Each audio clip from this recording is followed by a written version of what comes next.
अस्सलाम वालेकुम फ्रेंड्स, मैं आयशा उम्मीद करती हूँ आप सब खैरियत से होंगे। तो आज मैं बहुत ही मज़े की टमाटर की चटनी बनाने लगी हूँ, जिसके लिए मैंने यहाँ पे ऑयल गरम कर लिया है। ऑयल गरम करने के साथ ही मैं इसके अंदर डाल दूँगी गार्लिक को कुछ देर फ्राई करने के बाद मैं इसके अंदर डालूँगी करी लीव्स को भी इनके साथ फ्राई कर लूँगी। कुछ देर फ्राई करने के बाद मैं इसके अंदर डालूँगी ज़ीरा और इन सभी चीज़ों को मैं एक साथ फ्राई करते हुए इनका कलर चेंज होने का वेट करूँगी।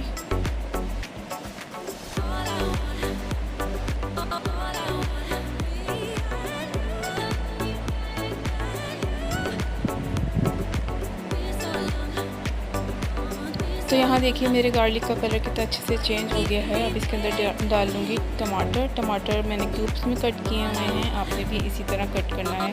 आपने इसको हाई फ्लेम पे पकाना है क्योंकि मेरे पास आ गया गैस का इशू और लो हो गई फ्लेम, तो मैं इसको लो फ्लेम पे बना रही हूँ और मैं इसको बनाऊँगी, इसको कंप्लीट करूँगी। बट आपने इसको एकदम हाई फ्लेम पे बनाना है। मैंने इसको कवर कर दिया ताकि इसका पानी रिलीज़ हो जाए। देखें इसका पानी थोड़ा सा रिलीज़ हो चुका है। तो अब इसको खोल के इसको पकाऊंगी जितनी भी मेरे पास फ्लेम है उसी पे।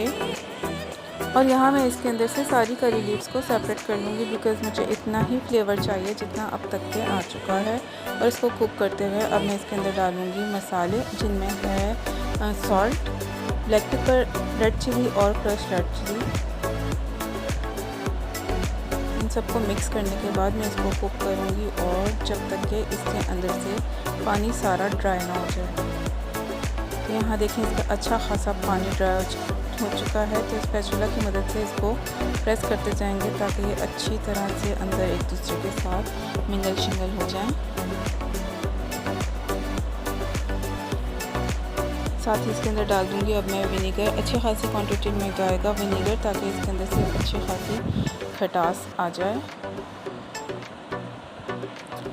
और उसके बाद फिर इसको हाई फ्लेम पे पकाएंगे ताकि ये भी अच्छी तरह से ड्राई हो जाए।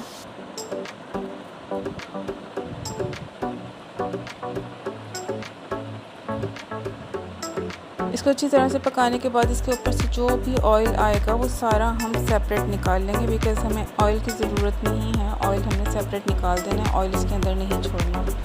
तो देखिए यहाँ पे पानी हमारा सारा का सारा ड्राई हो चुका है और मैंने इसके अंदर से ऑयल भी निकाल लिया है। इन सभी चीज़ों को करने के बाद मैं इसको ग्राइंडर में डाल के अच्छी तरह से ब्लेंड कर लूँगी। और देखिए जी मेरी मज़ेदार सी चटनी रेडी है, कितनी प्यारे कलर की बनी है।